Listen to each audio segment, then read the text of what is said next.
காலையில் ஒரு வீடியோ பார்த்தேன். அது ரொம்ப நெஞ்சை உருக்குவதாக இருந்துச்சு. அது உண்மையான கதை தான் நினைக்கிறேன். ஒருத்தர் போட்டிருந்தார். என்னென்னா, ஒரு 10 வருஷத்துக்கு முன்னாடி திருப்பதி போயிருந்தாராமா. போகும்போது அவங்க அம்மாவை மனைவி இவங்க அதிர்ஷ்டம் இல்லாதவங்க, ரொம்ப துரதிர்ஷ்டம் உள்ளவங்க அப்படின்னு சொல்லி மனைவி சொல்கிறான்னு சொல்லிட்டு அம்மாவை அந்த திருப்பதி கோயிலே விட்டு போட்டு வந்துட்டாங்களாமா. அவர் 10 வருஷம் கழித்து மறுபடியும் அந்த கோயிலுக்கு போகும்போது, சரி அம்மா எங்கேனாச்சும் இருந்ததுன்னா தேடி கூட்டிகிட்டு போயிடலாம் அப்படின்னு சொல்லிட்டு அந்த பையன் தேடுன்னு தேடி பார்த்தானாம்மா. அவங்க அம்மா கிடைக்கலையாம்மா. சரின்னு சாமி கும்பிட்டுட்டு போயிட்டுருக்கும்போது ஆக்சிடெண்ட் ஆயிடுச்சாம்மா. அவன் பொண்டாட்டி பிள்ளைக்கெல்லாம் ஆக்சிடெண்ட் ஆயிடுச்சாம்மா. சரின்னு பக்கத்தில் இருக்கிற ஒரு ப்ரைவேட் ஹாஸ்பிட்டலுக்கு போனானாம்மா. போகும்போது வெளியே பார்வதி அம்மாள் ஹாஸ்பிட்டல்னு இருந்துச்சாம்மா. அம்மா பேரில் ஆஸ்பத்திரி அப்படின்னு சொல்லிட்டு சரின்னு உள்ளே போனானாம்மா. உள்ளே போகும்போது அவனுக்கு ஒரே அதிர்ச்சியாம்மா. என்னென்னா, ரிசப்ஷனில் அந்த அம்மா போட்ட பெருசாக வச்சு மாலையெல்லாம் போட்டிருந்துச்சாம்மா.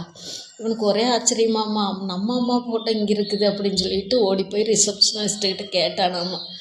அம்மா இவங்க யார் இந்த அம்மா அப்படின்னு சொல்லிட்டு கேட்கும்போது அந்த பொண்ணு சொல்லிச்சாம்மா, இவங்க 10 வருஷத்துக்கு முன்னாடி எங்கள் முதலாளியோட குழந்தைய காப்பாற்றினாங்க. அதனால் எங்கள் முதலாளி அவங்களுக்கு யாரும் இல்லைன்னு சொல்லிட்டு தெரிஞ்சுக்கிட்டு அவங்கள கூட்டிகிட்டு கூடவே வச்சுருந்தாங்க. அப்படி வச்சுருக்கும்போது அவங்களுக்கு அவங்க அதிர்ஷ்டத்தினால எங்கள் முதலாளியோட தொழிலெல்லாம் நல்லா லாபகரமாக போச்சு.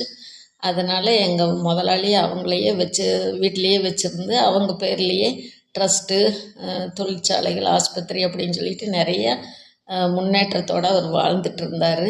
அந்த அம்மா இப்போ இறந்துட்டாங்க அப்படின்னு சொன்னானாம்மா. எந்த ஒரு நாள் அம்மா அதிர்ஷ்டம் இல்லைன்னு சொல்லி அவன் வேண்டான்னு விட்டுட்டு போனானோ அந்த அம்மாவுக்கு அதிர்ஷ்டம் பார்த்தீங்களா? பெத்த பிள்ளை இல்லைனாலும் மற்ற பிள்ளை ஏதோ ஒரு பிள்ளை காப்பாற்று.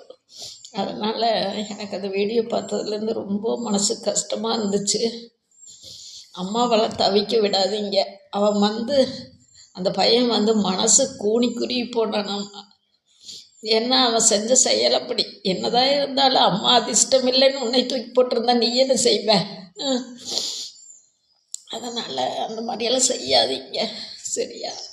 அம்மா அப்பாவை கடைசி வரைக்கும் கிட்ட வச்சிருந்து நல்லா பாதுகாத்து அவங்களுக்குள்ள பணிவிடையெல்லாம் செய்யுங்க. அப்போ தான் உங்களுக்கு மோட்சம் கிடைக்கும். நல்ல வளர்ச்சி இருக்கும், சரியா?